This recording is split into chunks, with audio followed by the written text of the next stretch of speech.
is water dripping over there.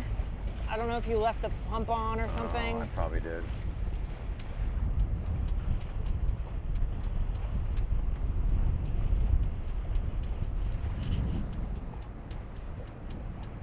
Yeah, this looks pretty perfect. It's right in the designated anchorage zone. We'll split the difference between those two guys.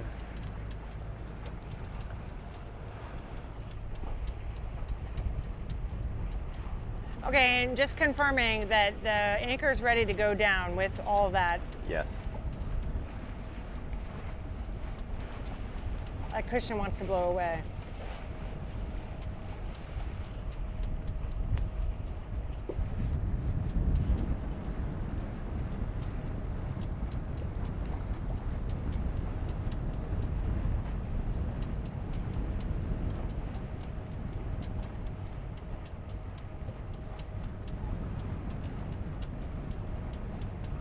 A lot of wind today. Mm-hmm. There's not much hiding from it here either. That guy's floated his chain here, but I haven't seen any bombies. I think it might be a little excessive. Like, I don't see anybody else with their chain floated. One other, that cat all the way out, that Outremer.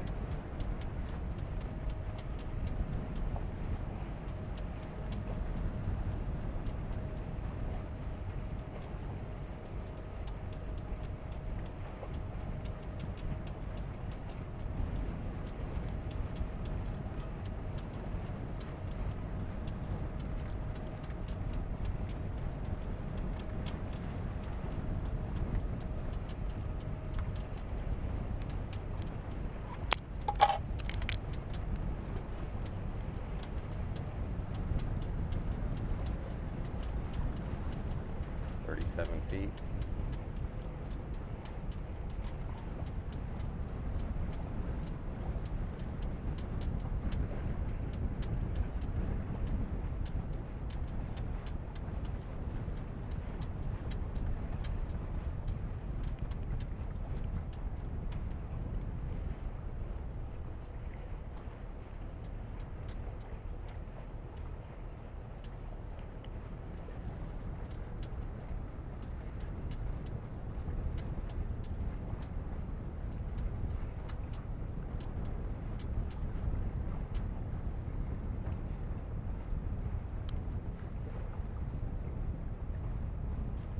We are officially in the anchorage zone now. I'm just going to go up to the front of it. I'm basically going straight ahead right up until where the chart tells me is the edge. Yeah, I mean, they've got plenty of room up here. I mean, like there is an area right ahead. You can see that it gets dark. Yeah, I see that. You see it? Mm-hmm. How deep is it here? 39.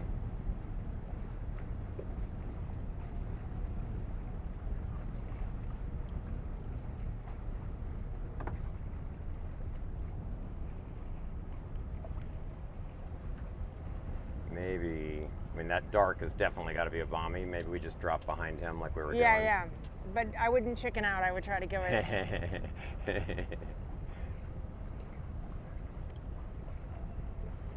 Is this Do you see any bombies under us here? I don't see any. No. Like, it's just pure sand. I mean, you can see shading, like there's coral. 34 feet. The name of their boat is Cut and Fun. I wonder if they're hairstylists. You can still. Yeah, you tell me when. You got room. How deep is it? 33.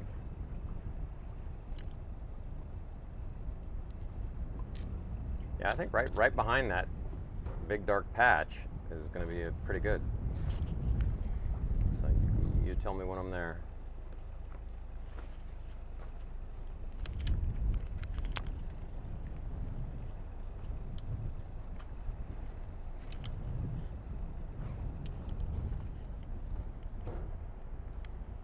How deep is it?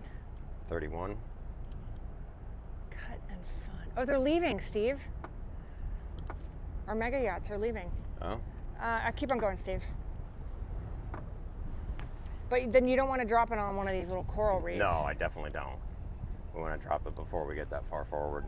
All right, if you... Anywhere here is good. And but keep on going a little bit more because there's coral right Okay. underneath us.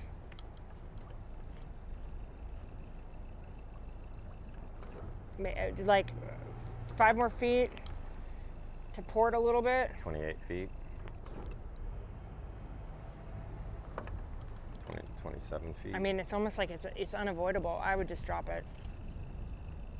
Here we go. Watch your foot.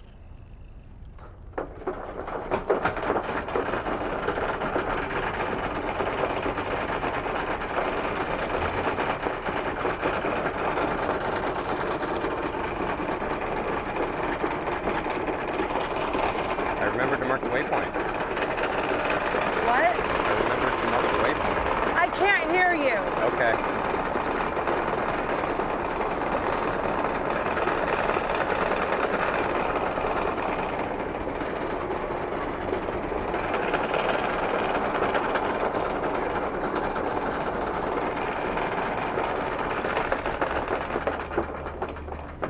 Okay, come again, Steve? What I said was, I remembered to mark the waypoint.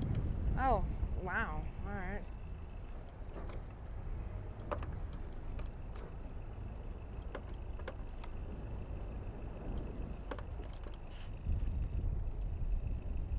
These are the people that we had in Daniels Bay. That was the guy with the American shorts. You remember? Oh. Yeah.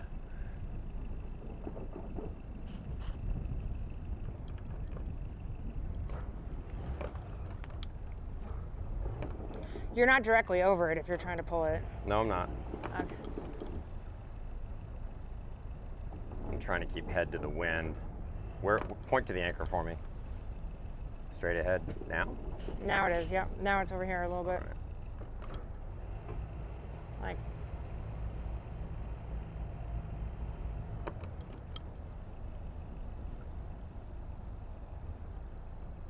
all right, it's directly in line with the bowsprit now.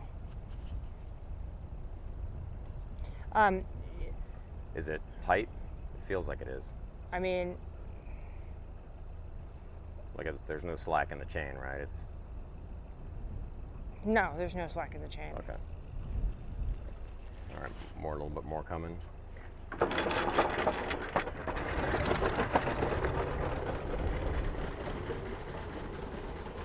I'm gonna go turn off the nav lights.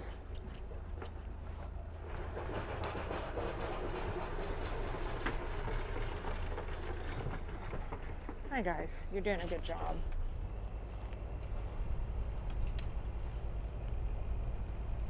Doing a good job, guys. Almost there. I was reading an article about how people that leave their nav lights when they have their anchor down, Oh. and how it annoys people, or they like, yeah, obviously if you're more concerned about somebody else's nav lights, like, you need to get a life.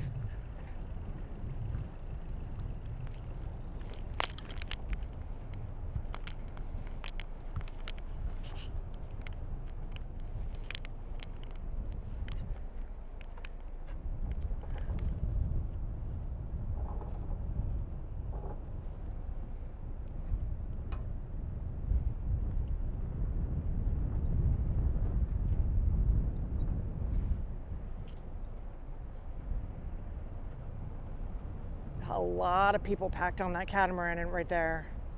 I count like eight people in this tiny little area. That looks like hell.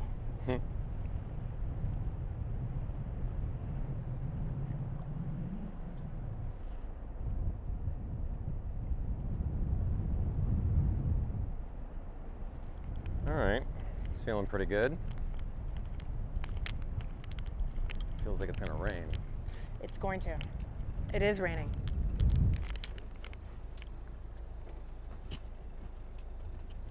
All right, I'm gonna bridle it. I think we're good.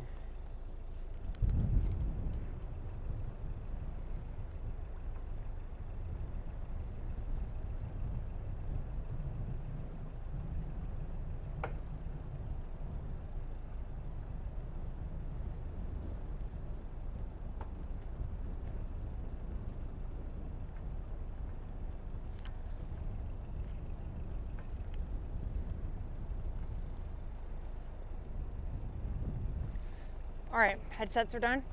Yeah. All right.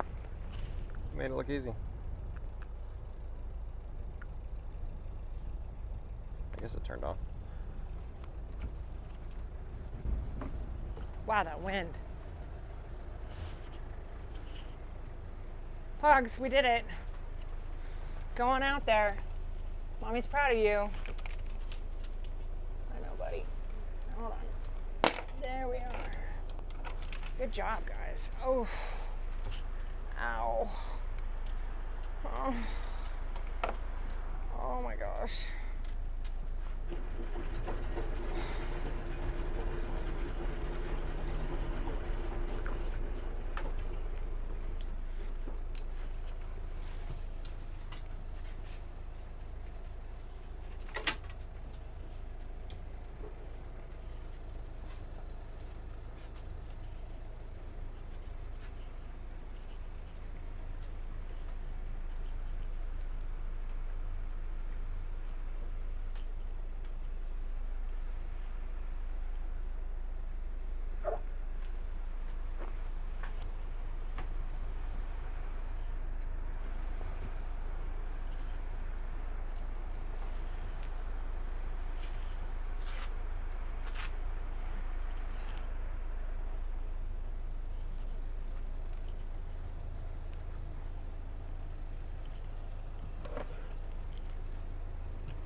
Definitely makes life easier when I remember to mark the anchor point.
For anyone watching that's curious, I'm putting the bridle down now, which attaches to the anchor chain and takes the weight off the chain so that the weight of the boat pulls against the bow, the forward part of both hulls,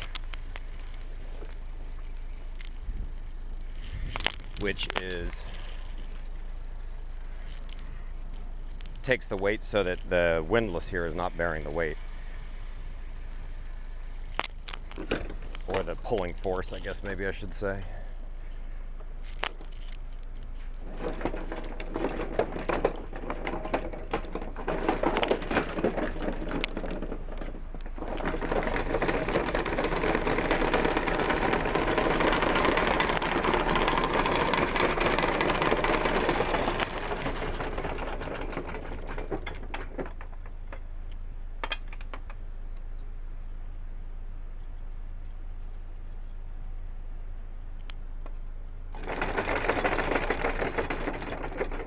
So then after I do this, what I want is I want the chain to be slack, and then all the pulling force should be on the bridle, as we've got now.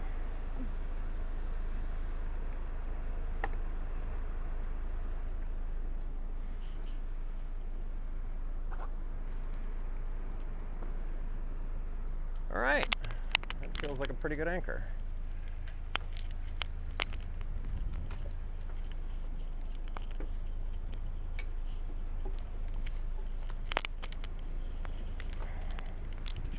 And like always, once I sort of see the setup and get anchored, I always end up looking around going, oh, I could have gotten closer. I could have gone over there.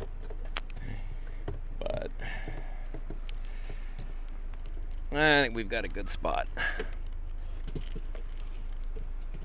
Water's pretty flat, even though it's very windy right now.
guys can't see me, but you can probably hear me. I'm just kind of buttoning up the sails, closing the sail bag, which will prevent it from collecting a whole bunch of rainwater, which will dump into the front hatches next time I raise the sail. So maybe I can prevent that problem instead of, or in addition to, remembering to close it when the time comes. All right. It's looking pretty good out here now.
Babe, I'm Meghaning the boom.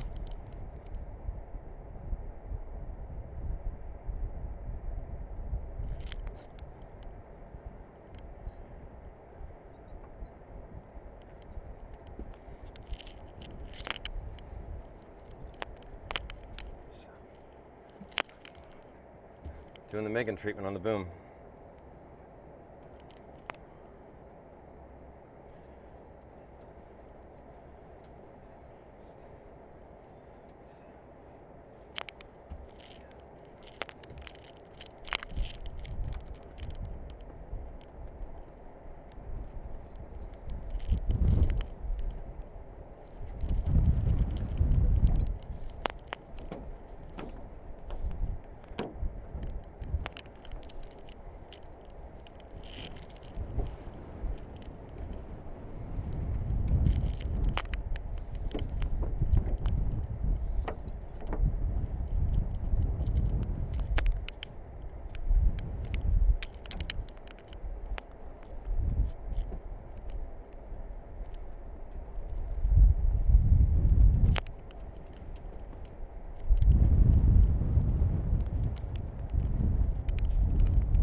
I got the anchor down just in time. I don't know if this is going to be much, but I'd rather be on anchor than navigating. Yeah.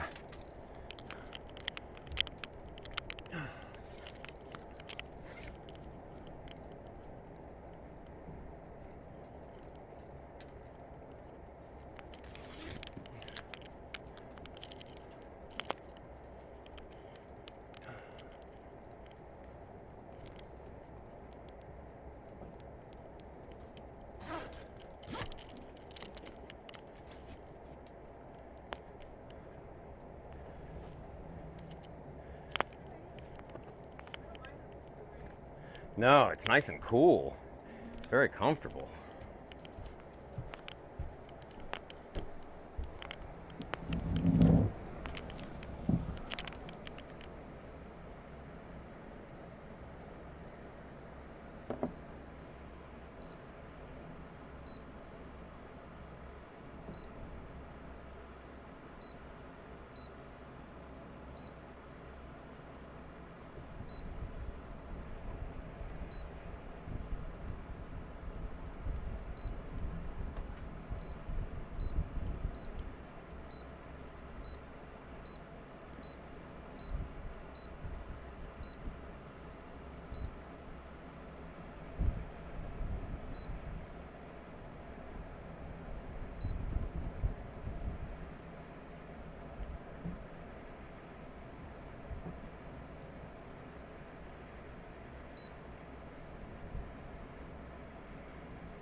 All right. Pretty good shape. Unless it rains hard, then we'll have to do some more stuff, but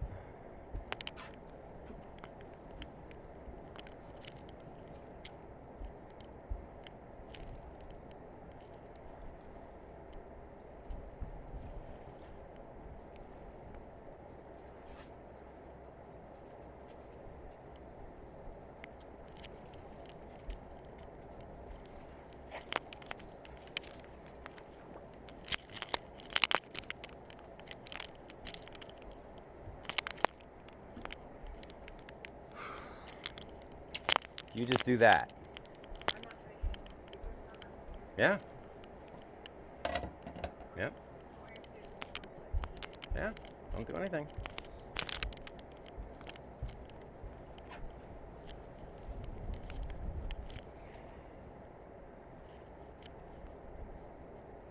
Definitely nice to be on anchor before this blew in.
I'm cracking a beer. Want one?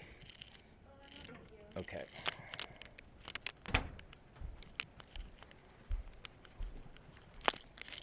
Cornichon.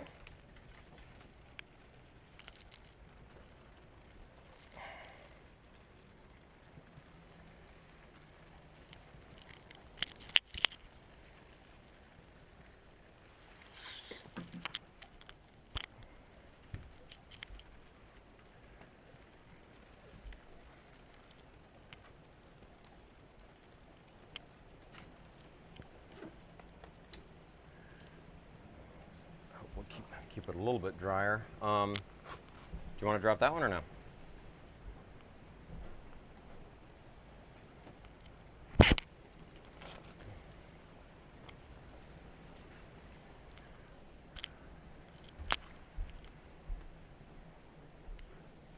Where do you want at the helm, too? The helm door? Oh, yeah. Is it blowing on you? Yeah.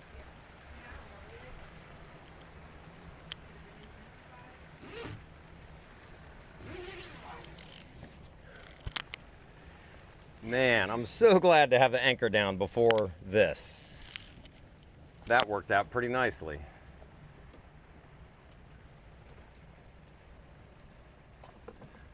I don't think it's going to last very long. But I'm definitely... We don't need to navigate into any more atolls under stormy conditions. We'll pass on that. Thanks, though.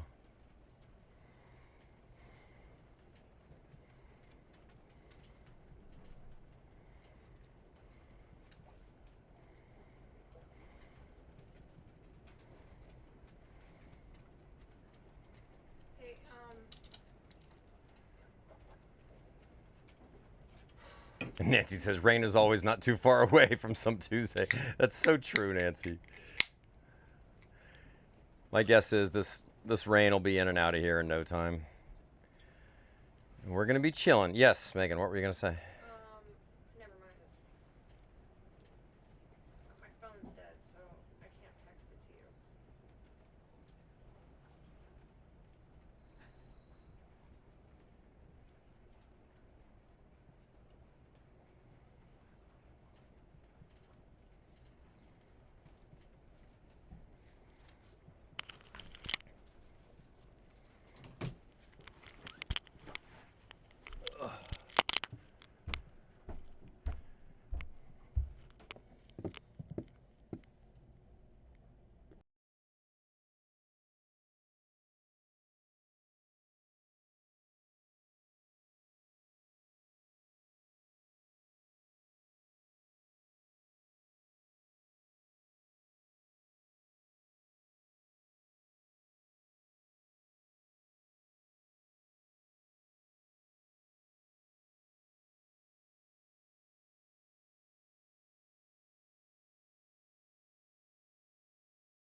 All right.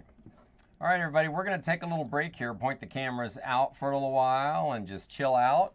If anyone has any questions or anything on the chat, go ahead and ask. I'll answer that. But then I think we'll probably end up taking a nap more than anything else. But the cameras will stay on pointed outwards.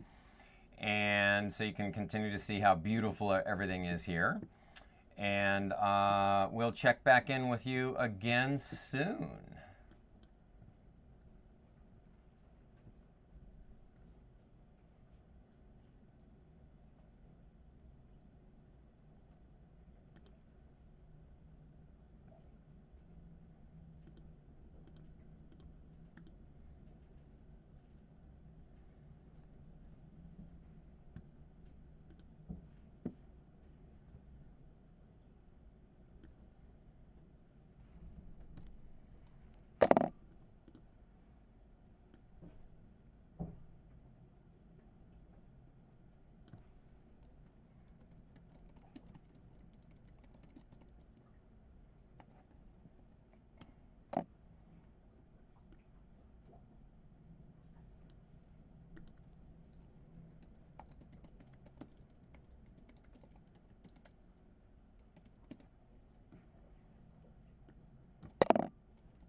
Thank you, Sales. Yeah, I thought it was a really nice passage. It really went well. No big issues. I was playing around with wind angles and stuff, which I couldn't get what I wanted, but that's a pretty minor thing to gripe about. So really, really, really wonderful.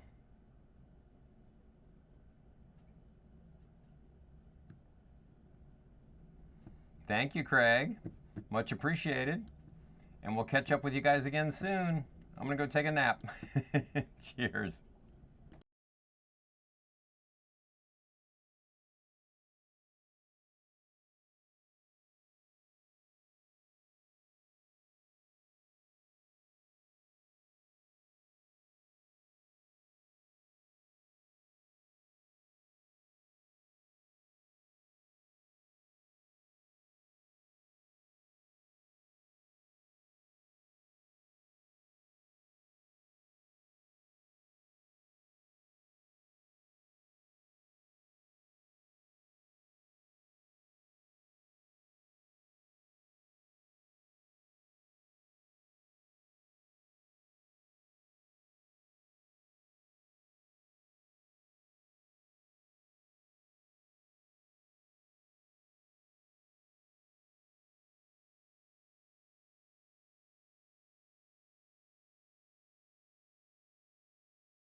Sorry. All right, there we go. Hi. So I was just saying, we just went and took the dinghy down, and we met a couple other cruisers aboard on land. There are sharks like everywhere. It's crazy. I can't wait for you guys to see it. We're just scouting ahead. Tomorrow, Steve is going to go diving, and I'm going to be his dive valet with the dinghy. You guys, I haven't been very talkative the last couple days, and that's because I am just in so much pain. I don't know if I think I mentioned it. Maybe you don't know, but I have a disease in my spine. It's called degenerative disc disease, and all of the discs in my spine are disintegrating. I've already had 6 of them replaced, and so I live with massive chronic pain. And honestly, if this lifestyle, living on a boat, is not conducive of my body. Like, I should not be living on a boat, on a sailboat that's constantly doing this all the time. I'm in immense pain, and so for the last couple days I've just been like sleeping and laying. I feel better. I'm trying to eat a lot of anti-inflammatory. I have it in C3 to C5. Oh, you okay? So do you have a replacement or what? Because I had my C3, C4, C5 replaced. You can see my scar. I had it replaced in 2023 in January. I've had 3 discs replaced in my lumbar. So wow, yeah, so you understand, and so I'm dealing with it. I had my S1. Thank you. Thank you. I really appreciate it. I had my S1 shaved down in February. I need to have it replaced. So Joshua, when you say that you have it, what does that mean? So your discs are degenerating and you're just dealing with the pain? Because that's really hard to deal with. Yeah, so you understand the pain. It's debilitating. It's really hard in this lifestyle. It's really hard to deal with living on a boat, and honestly I shouldn't be doing it, and I do it because I really love this opportunity. I love Steve. It's his retirement, and I genuinely want to be here, and thank you. I appreciate that. So that's kind of why I've been quiet. And you guys, if I'm quiet, it's because I'm dealing with something. And right now it's just this chronic pain and inflammation. I sent an email to my spine surgeon today. I have an emergency steroid that I think I might need to take. And then maybe if I get to Tahiti, they'll have me have an injection. I don't know. I'm not doing well. I'm in a lot of pain. So that's what's going on. Oh yeah, I have scoliosis too. Yeah, it's hard. It's really, and it's hard getting old now, like it's hard. So, and I try not to talk too much about it because I just don't want to bring other people down. I don't want people to feel sorry for me. There's no need to feel sorry for me. I just,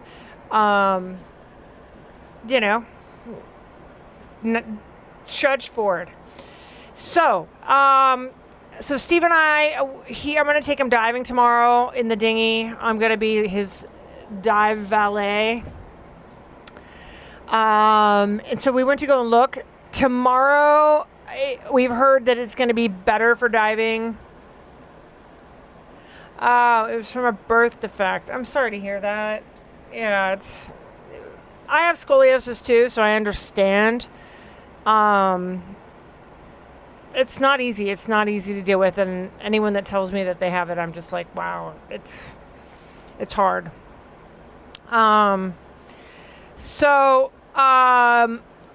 What's going on? So, Steve and I, we're going to go and sit up at the front. You'll see our feet.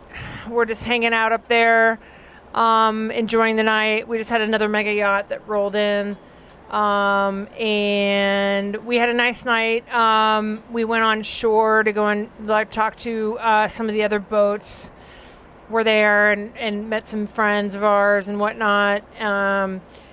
and just wrapped. We made dinner reservations for tomorrow at 6:30 at the restaurant there. Yeah, I'm sorry to hear that, Joshua. It's not easy to deal with, and I'm sorry to hear that. It's really horrible. So we hope you guys are all doing good. I'm going to go and lay on my back now. Go back and lay on my back. I actually had a pretty good day, just because I was so rested. So the pain's not so horrible. Also, I don't know why, but I hurt my CP. I'm not sure what CP is. I hurt my shoulder. So I had the tens on that earlier today. It was a weightlifting. Not sure what CP is, Joshua. I'm not sure what that is. So Steve and I are just gonna sit. I'm an early bird. I like to go to bed early. So we're gonna sit up in the front. It's a beautiful night. The weather is perfect. It's a really beautiful anchorage. It's kind of a little bit buggy. I got some bug bites when we went to the dive shop. Anywho, I'm here. I'm sorry to hear that, Joshua, and we're thankful that you guys are here. We love all of you guys, and I can feel that bug bite. I got that. Oof. There was a girl sitting next to me, and mild case of cerebral palsy. Oh, ouch. I'm really sorry to hear that. Are you taking any medicines for that, or? Wow. I'm really sorry to hear that. Makes my heart hurt for you, Joshua. Fucking life, man. Life is you can't choose the cards you're dealt with, right? You just try to make the best of it. And that's what I'm trying to do. Right? You just have to make the best of it. That's why it's like, all right, this is probably not the best lifestyle for me. Should not be living on a boat. But I'm going to do it. This is a great opportunity for me. I love to travel. I'd already been to 27 countries before I met Steve. And, so far I've added 4 to that since we've left in December. So, yeah. I'm sorry, Joshua. I'm going to say a prayer for you tonight, for sure. And in the meantime, I need to go and lay on my back. And we love you guys. Oh, what happened to me? Well, I had scoliosis from a young age that was not diagnosed. I never was diagnosed with scoliosis, but I had it. And then I played sports for a good part of my life as a youngster. I played basketball and just athletics, and I lived in China, and I used to carry this heavy backpack on my back, and